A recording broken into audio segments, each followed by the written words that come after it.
On entend souvent, et on le dit aussi parfois, ce monde est malade. Mais est-ce qu'on s'est déjà arrêté pour se demander, et moi, comment vais-je vraiment?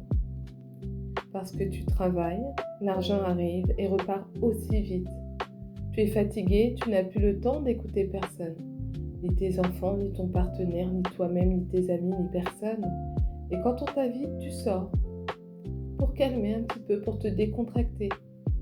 Parfois, tu bois un petit verre pour décompresser. Tu manges sur le pouce, au fast-food ou ce qu'il y a sous la main.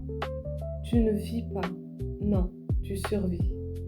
Et le soir, tu te couches épuisé, mais tu dors mal. Tu te réveilles fatigué et ça recommence. Ce n'est pas une vie, ça. C'est une boucle. Et cette boucle, elle a un nom médical. Tu souffres de ce qu'on appelle une dysrégulation du système nerveux autonome ou encore une hyperactivation du système nerveux sympathique. Les médecins et thérapeutes parlent aussi d'état de fight or flight permanent, combat ou fuite, comme si ton corps était en danger 24 heures sur 24. Moi, tu sais, moi je l'appelle autrement, le système nerveux en ébullition. Et c'est exactement ça, ton système nerveux bout. Il ne s'arrête plus, il ne sait plus comment revenir au calme. Mais c'est quoi le système nerveux en ébullition? Eh bien, tu sais, ton système nerveux, c'est le chef d'orchestre de ton corps. C'est lui qui gère tout, tes émotions, ta digestion, ton sommeil, ton désir, ta patience, ta joie. Et quand il est en ébullition, et dans cette vie-là, il est presque toujours, on va pas se mentir, tout déraille. Eh bien, tu digères mal, tu dors mal, tu t'énerves pour rien, tu n'as plus envie de ton partenaire et lui, malheureusement, va penser que tu ne l'aimes plus. Mais ce n'est pas ça. Tu manges n'importe quoi parce que ton corps cherche du carburant rapide. Et ce carburant rapide, on le trouvera dans le sucre, le gras, l'ultra transformé. Et ça, tu sais, ça aggrave encore plus l'ébullition.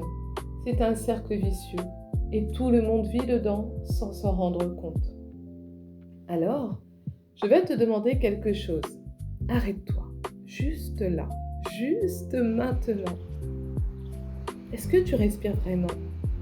Je ne parle pas de respirer pour ne pas mourir. Je parle de respirer vraiment, profondément et consciemment. La réalité, c'est que la plupart d'entre nous, moi y compris, on ne respire pas correctement. On respire en surface, en urgence, comme si on n'avait pas le droit de prendre de la place, comme si on n'avait pas le droit de respirer. Alors, je vais te donner un exercice. La respiration consciente. C'est à faire maintenant, avec moi. On y va. Tu poses une main sur ton ventre. Inspire lentement par le nez. 4 secondes. On y va ensemble. 1, 2, 3, 4. Retiens 4 secondes. 1, 2, 3, 4. Expire lentement encore. 6 secondes. 1, 2, 3, 4, 5, 6. Donc ça, tu vas le reproduire 5 fois d'affilée. C'est tout. Tu vas sentir la différence. Il y a des applications qui existent pour t'accompagner. Respire relax, petit bambou. Mais tu n'en as pas forcément besoin. Ta main sur ton ventre suffit. Il y a également des questions qui changent tout. Parce que maintenant que tu as soufflé, pose-toi ces questions honnêtement. Qu'est-ce qui te prend tout ton temps? Qu'est-ce qui met ton système nerveux en ébullition tous les jours? Qu'est-ce que tu manges vraiment? Et surtout, pourquoi? Pas pour te juger, juste pour observer. Parce que la conscience de soi commence toujours par regarder qui l'on est. Sans filtre, sans honte. Le prochain exercice sera le journal d'observation. Prends un carnet chaque soir avant de dormir et écris 3 choses. Ce genre d'exercice ne te prendra pas plus de 3 minutes. Voilà ce que tu devras écrire, ce que j'ai mangé aujourd'hui.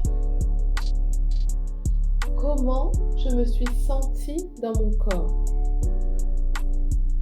ce qui a mis mon système nerveux en ébullition. Ce que je te demande, ce n'est pas d'analyser, juste noter. Au bout d'une semaine, tu vas voir des schémas apparaître. Et ces schémas vont tout te dire. Pour conclure, le système nerveux en ébullition, ce n'est pas une fatalité, c'est un signal.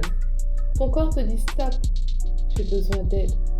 Et la première aide que tu peux lui donner, c'est de t'arrêter, de respirer, de regarder ce que tu mets dans ton corps chaque jour.